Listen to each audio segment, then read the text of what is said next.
ಇವತ್ತು ಮಾರ್ಚು, ಈ ಮಾರ್ಚ್ ತಿಂಗಳಲ್ಲಿ ಫುಲ್ಲು ದೊಡ್ಡ ಮನೆದೆ ಒಂದು ಹಬ್ಬ ಅನಿಸುತ್ತೆ. ಈ ವಾರ 4 ನಿಮ್ಮದು ಸೇರಿ 4 ಅನಿಸುತ್ತೆ ಸಿನಿಮಾ.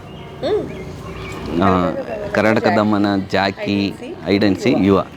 ಸೊ ಈ ಸ್ಟಾರ್ಟಿಂಗ್ ಅಲ್ಲಿ ಒಂದು ಸರಳ ಪ್ರೇಮ ಕಥೆನೂ ಇರ್ತಲ್ಲ, ಈ ಮಂತ್ ಅದು ಲಾಸ್ಟ್ ಮಂತ್ ಸಾರಿ. ಸೊ ಈ ಹಬ್ಬದ ವಾತಾವರಣ ನಿಮ್ಗೆ ಏನಂತ? ಭಾರಿ ಖುಷಿ ಆಗುತ್ತೆ.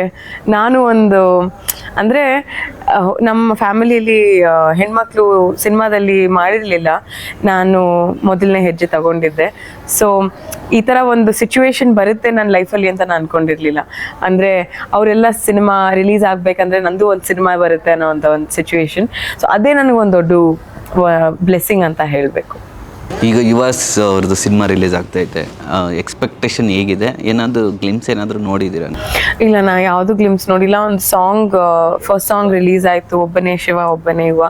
ಅವನ ಲುಕ್ಸ್ ಇರ್ಬೋದು, ಪರ್ಫಾರ್ಮೆನ್ಸ್ ಆ್ಯಂಡ್ ಹಿಸ್ ಡಾನ್ಸ್ ಎಲ್ಲ ಸೂಪರ್ ಆಗಿದೆ, ಇಟ್ಸ್ ಆನ್ ಪಾಯಿಂಟ್.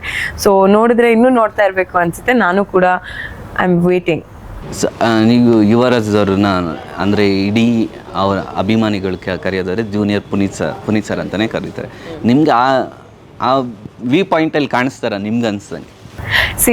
ಒಬ್ಬೊಬ್ರಿಗೂ ಅವ್ರದ್ದೇ ಆದಂಥ ಪರ್ಸ್ನಾಲಿಟಿ ಇರುತ್ತೆ. ಓಕೆ, ಇವ್ರು ಹಂಗಿದ್ದಾರೆ ಅವ್ರಂಗಿದ್ದಾರೆ ಅಂತ ಯಾವತ್ತೂ ಕಂಪೇರ್ ಮಾಡಬಾರ್ದು ಅಂತ ನನ್ನ ಒಂದು ಅನಿಸಿಕೆ. ಯಾಕಂದರೆ ಅದು ಅವ್ರಿಗೆ ಒಳ್ಳೇದು ಆಗ್ಬೋದು, ಕೆಟ್ಟದ್ದು ಆಗ್ಬೋದು, ಹಾಗಿರುತ್ತೆ.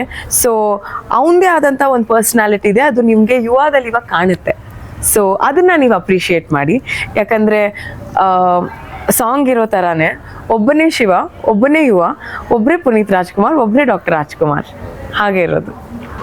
ಸರ್, ನೀವು ಅಂದರೆ ಈ 15th ದೊಡ್ಡ ಮನೆದು ಒಂದಷ್ಟು ಸಿನಿಮಾಗಳಿದೆ, ಅದ್ರ ಜೊತೆಗೆ ನಿಮ್ದು ಬರ್ತಿದೆಯಲ್ಲ, ಎಷ್ಟು ಖುಷಿ ಇದೆ?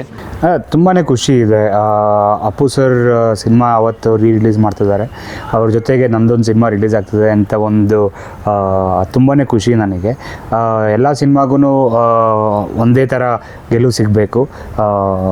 ನಾವು ಜಾಕಿ ಸಿನಿಮಾ ನೋಡೋಣ ಅಂತ ಅವತ್ತು ಜಾಕಿ ಸಿನಿಮಾನ ನೋಡ್ತೀವಿ, ನಮ್ಮ ಸಿನಿಮಾನು ನೋಡ್ತೀವಿ. ಸೊ ಎಲ್ಲರಿಗೂ ಒಳ್ಳೇದಾಗಲಿ.